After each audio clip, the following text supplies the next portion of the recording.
E aí, vamos lá? Então, falar um pouquinho da ação de desapropriação agora. O que acontece? Também daqui a pouco a gente volta para poder explicar um pouco a estrutura da petição. Antes eu queria lembrar vocês como é que essa ação tramita, para que você se lembre por que é possível que você proponha uma ação, já que a gente sabe que a ação de desapropriação é proposta pelo ente expropriante. Aí você imagina, puxa, mas quem vai propor a ação são as entidades da administração pública. Não necessariamente, né? Primeiro, porque eu lembro a vocês que a desapropriação se desenvolve em duas fases. Primeiro, nós temos uma fase declaratória, em que o Estado declara a utilidade pública e o interesse social, e depois nós temos a fase executória, onde a ação de desapropriação se encaixa. Essa fase declaratória, essa é mais restrita. A gente sabe que a declaração deve ser feita pelos entes da federação. União, estados, municípios e Distrito Federal declaram a utilidade pública ou interesse social, ou por meio de decreto, né, o famoso decreto expropriatório, ou por meio de lei de efeitos concretos. Então é possível que essa declaração se dê por decreto ou por lei, mas ela é feita pelos entes da federação. Então, o decreto expropriatório, a fase declaratória, é feita pelos entes da administração pública. Isso é fato. Só que essa declaração, ela não enseja aquisição de propriedade pelo Estado, né? A gente conversou que a declaração tem algumas consequências, vale até a pena a gente lembrar. Primeiro, com a declaração, o Estado pode penetrar no bem para fazer medições, avaliações, sem necessidade de autorização judicial. Também, com a declaração, ocorre a chamada fixação do estado do bem. Ou seja, o poder público diz, meu querido, eu quero o bem no estado em que ele se encontra nesse momento. Se você fizer alguma melhoria no bem, a partir de agora, está fazendo por sua conta. Eu não pago. Eu pago o bem no estado em que o bem se encontra nesse momento. As melhorias feitas no bem após a declaração não serão indenizadas. Então, fixa-se o estado do bem e não se indenizam melhorias feitas no bem após a declaração, a não ser que sejam benfeitorias necessárias ou que sejam benfeitorias úteis, autorizadas. As necessárias não dependem de autorização, as úteis sim, né? Então as benfeitorias necessárias e as úteis autorizadas, essas serão indenizadas, mesmo que feitas após a declaração de utilidade pública ou de interesse social. E, depois de declarado, essa declaração respeita um prazo de caducidade. Ou seja, declarada a utilidade pública ou interesse social, se não executar a declaração dentro de um prazo, ela decai. Então, necessariamente, tem que executar. É porque a declaração, ela mantém o bem nas mãos do particular, mas ela sujeita esse bem à chamada força expropriatória do Estado. E aí, como o bem fica sujeito à força expropriatória do Estado, esse bem precisa ser executado. Essa declaração, essa desapropriação precisa ser executada. Regra simples. Se a declaração for uma declaração de utilidade ou necessidade pública, ela decai em 5 anos. E se for uma declaração de interesse social, ela decai em 2 anos. Então, precisa executar no prazo, 5 ou 2 anos. Se não executar no prazo, decai. Beleza. Até aqui está fácil, mas o que interessa? A fase executória. Depois que o Estado declara utilidade pública ou interesse social, passa-se a execução da desapropriação. E aí, agora sim, eu estou no bojo da ação. Porque é o seguinte, se houver acordo, a execução ocorre na via administrativa. Em outras palavras, depois que o Estado declara utilidade pública, ele vai fazer uma perícia administrativa para definir o valor indenizatório. Se o particular concordar com o valor indenizatório oferecido pelo Estado, aí a execução ocorre na via administrativa. Esse particular concordou com o valor indenizatório, executa-se na via administrativa, entrega o bem, recebe o dinheiro, tudo resolvido. Mas se não houver acordo, que é o que interessa para a gente, aí a execução vai se dar na via judicial, por meio de uma ação de desapropriação, sendo que essa ação é proposta pelo ente expropriante. Mas quem é o ente expropriante? A competência executória ela é muito mais ampla do que a competência declaratória. Então, quem pode promover a desapropriação, né? Promover ou executar, dá no mesmo. Quem pode executar a desapropriação? Os entes federativos podem. Então, União, Estados, municípios e Distrito Federal, eles mesmos declararam utilidade pública ou interesse social, eles mesmos podem executar essa desapropriação. Mas também, essa competência executória pode ser mais ampla. É possível que essa desapropriação seja executada não só pelos entes da federação, mas também pelas entidades da administração direta, da administração indireta. A administração direta já está aqui. Mas é possível que a execução se dê pelos entes da administração indireta, também por meio de consórcios públicos e concessionárias de serviço público. Isso aqui é o que interessa para a gente.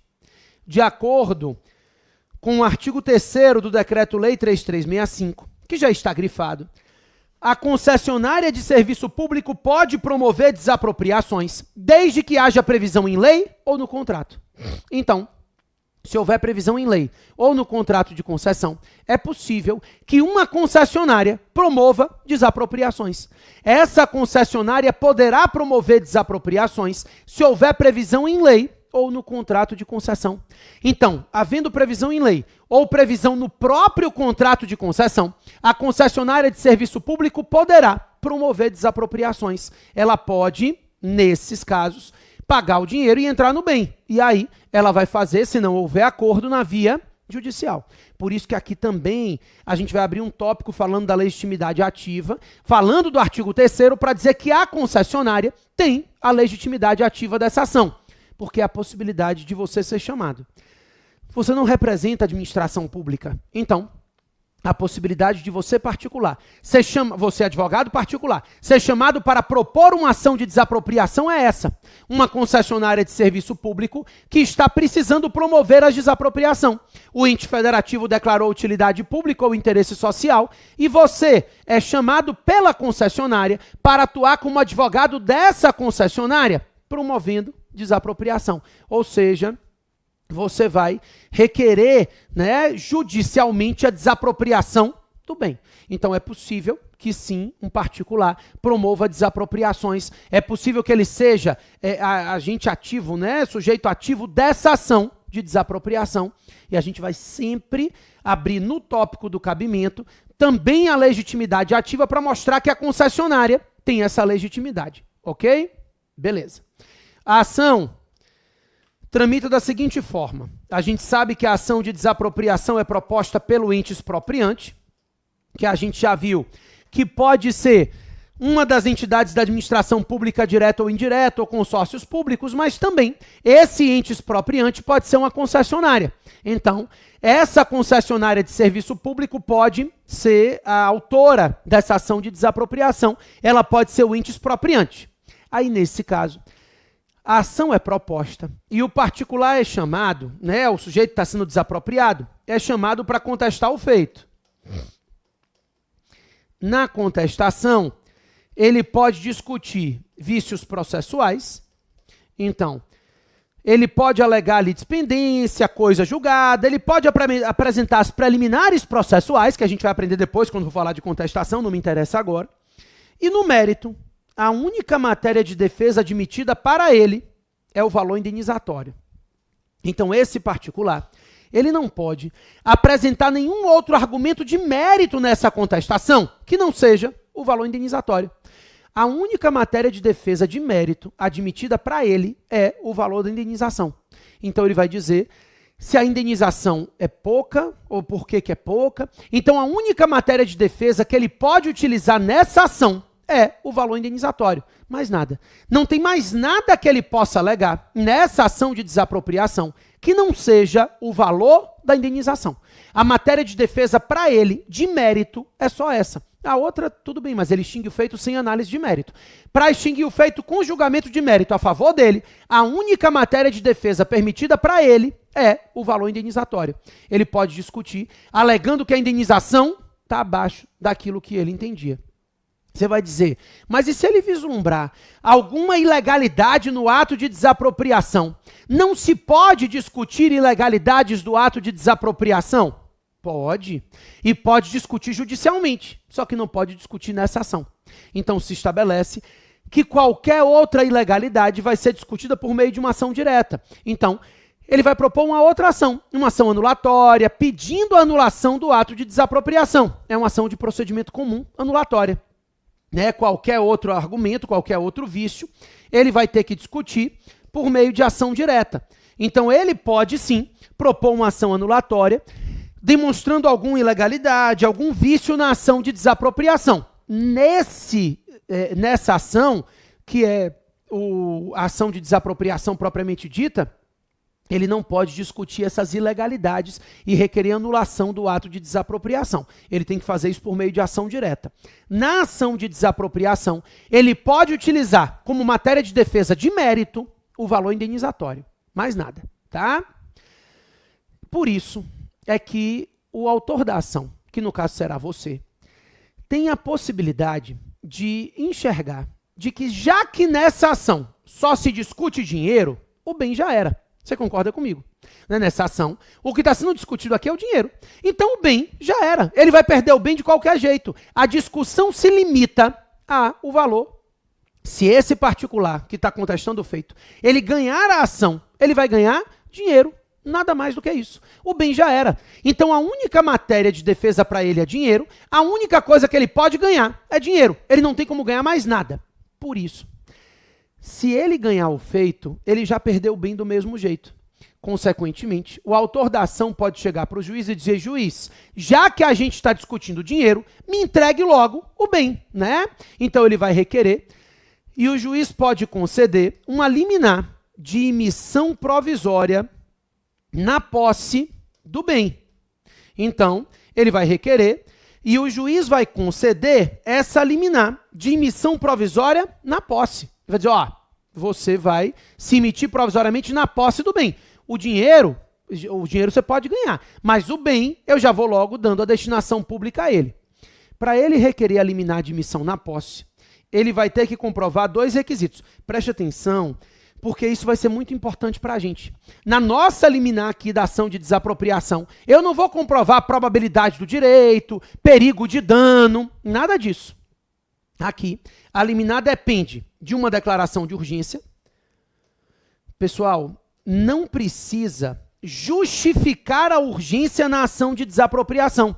Ou seja, o requisito é a existência de uma declaração de urgência. Você não vai explicar a urgência agora, não.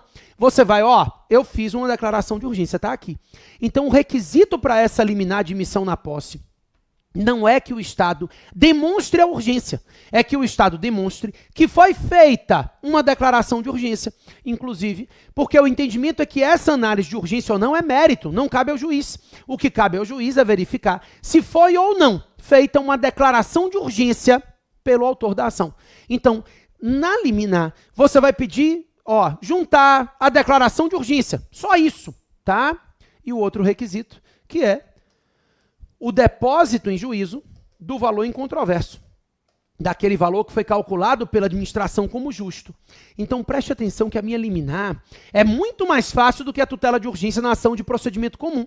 A liminar da ação de desapropriação também tem 4 parágrafos. Um para explicar quais são os requisitos, né? Que é declaração de urgência e depósito do valor. Depois um parágrafo para cada requisito. Mas como é que são os parágrafos? Um eu vou dizer, olha, foi feita a declaração de urgência, e o outro, olha, foi depositado o valor. Acabou. Não tem argumento, porque nas tutelas de urgência a gente está acostumado a argumentar, mostrar o perigo de dano, mostrar a probabilidade do direito. Aqui não tem nada disso. Aqui eu simplesmente vou fazer uma declaração de urgência, já vai ter sido feita antes, então eu vou dizer, olha, eu fiz a declaração de urgência, e depois eu vou dizer, eu não só fiz a declaração de urgência, eu também fiz o depósito. Ponto. Então a liminar vai ser muito mais fácil, tá? E nesse momento, o proprietário do bem está perdendo a posse, né, mas não a propriedade. Esse proprietário, ele tem direito a levantar 80% do valor depositado. Os outros 20% ele deixa lá como garantia do juízo, tá? Então, concedida a liminar de emissão provisória na posse do bem, o proprietário, ele tem direito a levantar 80% do valor depositado. É justo. Ele está perdendo a posse do bem. Então, já que ele perde a posse do bem, mas ele ainda não está satisfeito com a indenização calculada, ele levanta 80% e o resto fica lá para garantia do juízo, porque o juiz vai definir qual é o valor efetivamente justo, tá? No final do processo, com a decisão final transitada em julgado, então com o trânsito em julgado da decisão final, ocorre a aquisição da propriedade pelo poder público. Até então, a única coisa que ele tinha era a posse do bem. Então ele adquire a propriedade com a decisão final transitada em julgado. Transitou em julgado a decisão final, aí ele adquire a propriedade do bem. Até então, a única coisa que ele tinha era a posse. A posse era o que ele tinha. Ele adquire a propriedade com a decisão final transitada em julgado. Ok? Beleza. Vamos rapidinho falar um pouquinho da ação da petição inicial, né? Que é o que interessa para a gente. Nessa petição inicial, primeiro, a gente vai seguir a estrutura inicial. A ação de desapropriação não é uma ação de procedimento comum. Ela é uma ação de rito especial. Mas os pontos de rito especial não estão na petição inicial. Então, a petição inicial é a mesma da ação de procedimento comum. A gente vai endereçar a competência do juiz de direito, juiz singular, estadual ou federal. Mesmo padrão de competência da ação de procedimento comum. Juiz de direito, a princípio, juiz federal nas hipóteses do artigo 109, inciso 1 da Constituição. Mesma coisa, muda nada. Então a competência vai ser analisada da mesma forma que a gente analisa a competência nas ações de procedimento comum, tá? Tudo igual. O autor é o expropriante, que no caso da gente deverá ser uma concessionária de serviço público que esteja com a previsão em lei ou no contrato permitindo que ela promova a desapropriação. Então, essa concessionária, esse ente expropriante, é o autor da ação de desapropriação. E o réu é o proprietário do bem. Então, o particular, que é proprietário do bem, é que vai ser o réu da ação de improbidade. Então, basicamente, até aqui, mesma coisa das ações de procedimento comum. Definiu o autor e o réu, a competência de juiz singular, não há prerrogativa de foro em ação de desapropriação, né? Nenhuma.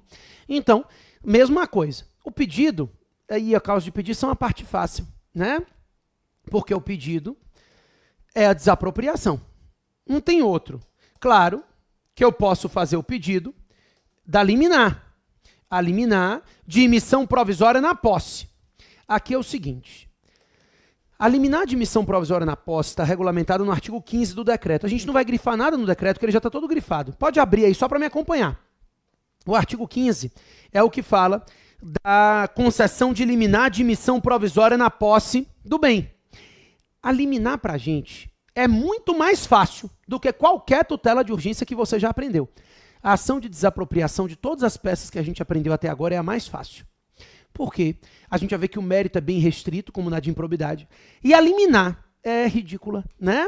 Você não vai comprovar probabilidade do direito e perigo de dano, fumus boniuris e periculo in mora. Você não tem que fazer nenhuma argumentação na liminar. Os requisitos da liminar são a comprovação de que houve uma declaração de urgência e de que foi feito um depósito. É só isso. Então, na liminar, você vai ter os 4 parágrafos que você está acostumado. O primeiro parágrafo explicando quais são os requisitos e remetendo ao artigo 15 do Decreto-Lei 3365 de 41. Depois, você vai ter um segundo parágrafo no qual você vai explicar que foi feita uma declaração de urgência. Você não vai explicar a urgência, justificar a urgência como a gente faz nas liminares em geral. Não. Você vai só dizer que foi feita a declaração de urgência, porque o requisito é esse, que tenha sido feita a declaração. E o terceiro parágrafo dizendo que fez o depósito e o quarto com a conclusão, no qual você vai pedir a emissão na posse do bem. Mas preste atenção que, embora sejam 4 parágrafos, os 2 requisitos não tem muito o que ser argumentados. Um é dizer, foi feito o depósito, o outro, foi feita a declaração de urgência. Ponto. Tá? E a outra parte fácil é a causa de pedir. Esse é o ponto bom. A causa de pedir, que é a fundamentação jurídica. A gente sempre vai usar o 524, né? Que explica que o Estado pode desapropriar o bem por utilidade, necessidade pública ou interesse social. E aí, a nossa fundamentação jurídica vai ser só mostrar que há utilidade pública ou que há interesse social. E aí é fácil. A utilidade pública está no artigo 5º do Decreto-Lei 3365. O interesse social está no artigo 2º da Lei 4.132. Acho que é o 2º, eu vou checar. O artigo 2º foi o único que você não grifou. Grife ele, porque o artigo 5º do Decreto-Lei já está grifado. Eu vou confirmar se é o 2º mesmo, só um minutinho. Eu acho que é, mas não custa nada. A Lei 4.132 é o artigo 2º, pronto. Ele diz o que é interesse social para fins de desapropriação. Então, basicamente, para a gente, o mérito vai ser ou uma das alíneas do artigo 5º ou um dos incisos do artigo 2º. Eu não tenho como sair disso aqui. Esse artigo 5º diz quais são as hipóteses que a gente vai considerar utilidade pública e o artigo 2º da Lei 4.132 diz quais são as hipóteses que a gente vai considerar interesse social. Ponto. É só você encaixar a conduta detalhada na questão ou no artigo 5º do decreto ou no artigo 2º da lei. Não tem mais o que fazer. Tá? Ou seja, o seu mérito fica limitado a isso, porque os requisitos da desapropriação são utilidade e necessidade pública e pagamento de indenização. Indenização você vai dizer, ó, eu ofereci a indenização, ele achou pouco. E a utilidade pública ou o interesse social está aqui, ó, comprovado. Ponto. Então, na prática, o mérito é muito limitado também. Ele se limita à demonstração de utilidade pública ou interesse social. Ponto. Então, eu tenho um mérito limitado em dois dispositivos. O artigo 5º do Decreto-Lei 3365 de 41 e o artigo 2º da Lei 4.132. Duas leis já grifadas. O artigo 2º não tinha grifado, não, você vai grifar agora. Mas o fato é que a parte difícil das ações, que é o mérito, na ação de desapropriação não é. Então isso torna a ação de desapropriação mais fácil. A ação de improbidade também, né? Mas a ação de desapropriação é ainda mais fácil, porque a própria liminar não tem muito argumento para fazer. É somente dizer que foi feita a declaração de urgência e que foi depositado em juízo.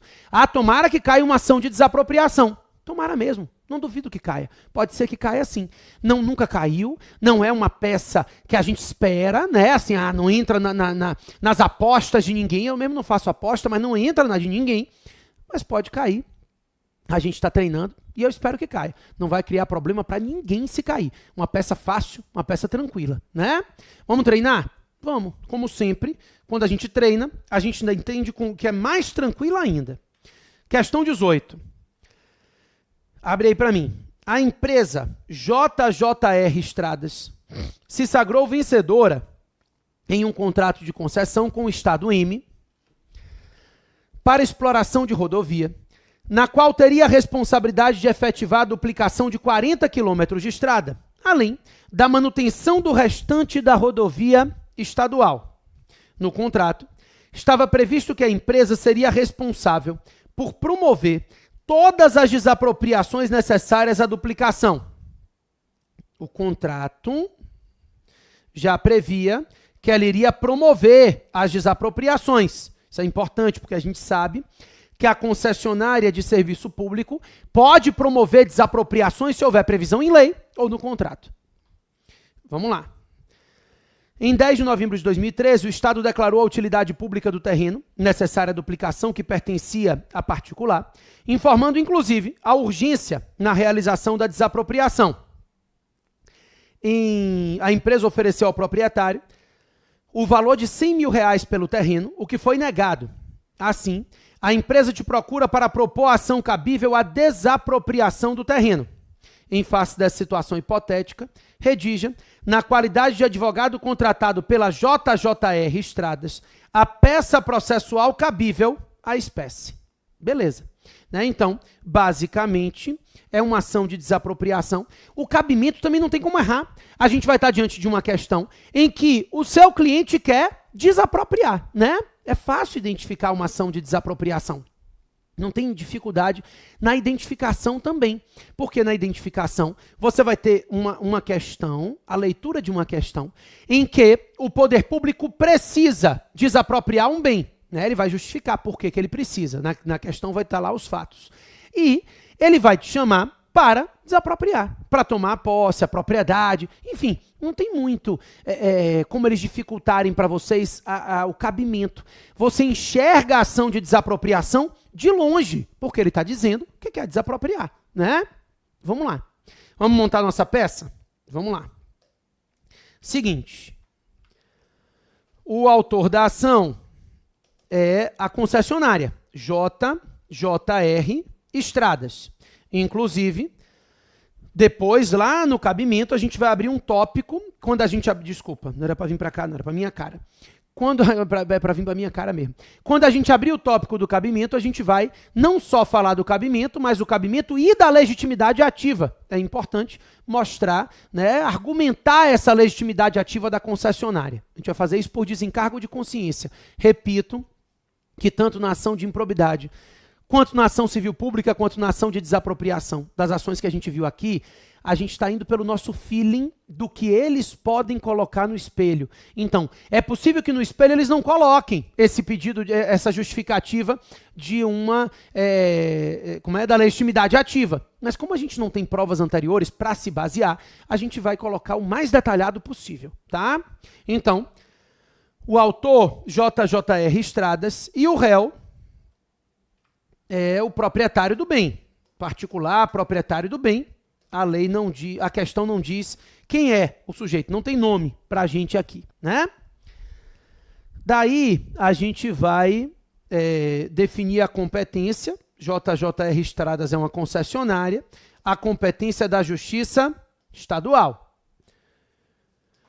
O pedido, a gente vai fazer um pedido liminar de emissão na posse do bem. Então ele está precisando fazer a duplicação. Então a gente vai fazer o pedido liminar. Em ação de desapropriação, a gente basicamente vai fazer pedido liminar em quase todo caso, tá? Pode pedir, não tem muito o que justificar mesmo, pode pedir a liminar. Se não tiver no espelho, ele não considerar liminar, você não vai despontuar não. E o pedido final é a desapropriação, ou seja, a aquisição da propriedade. É porque na liminar, ele pede para se emitir na posse. O pedido final é que seja efetivada a desapropriação para que ele adquira a propriedade do bem. Até então ele só tinha a posse. E a causa de pedir, que é a fundamentação jurídica, a gente sempre começa, né, com o artigo 5º, inciso 24, eu disse a você, a liminar a gente baseia no artigo 15, né? Deixa eu botar aqui no cantinho, para a gente não esquecer depois, Decreto-Lei 3365.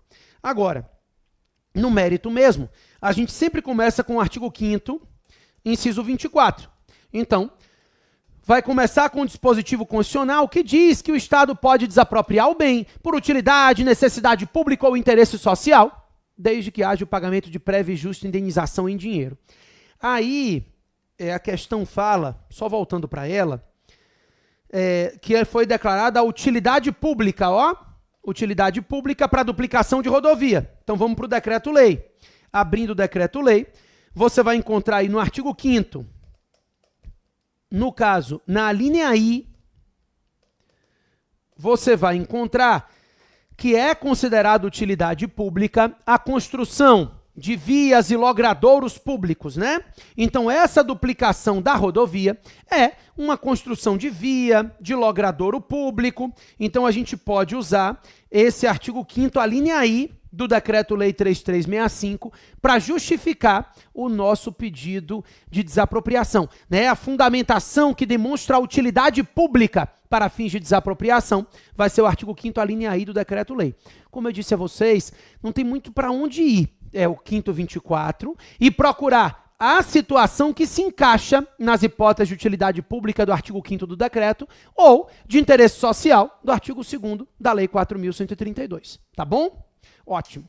Me dá um minuto que a gente vai fazer essa peça juntos. Você sabe até fazer, se você quiser. É a mesma ação de procedimento comum, só que a gente vai pedir a intimação do MP. Fora isso, não muda nada. tá? Eu volto daqui a pouquinho. Sai daí não, rapidinho.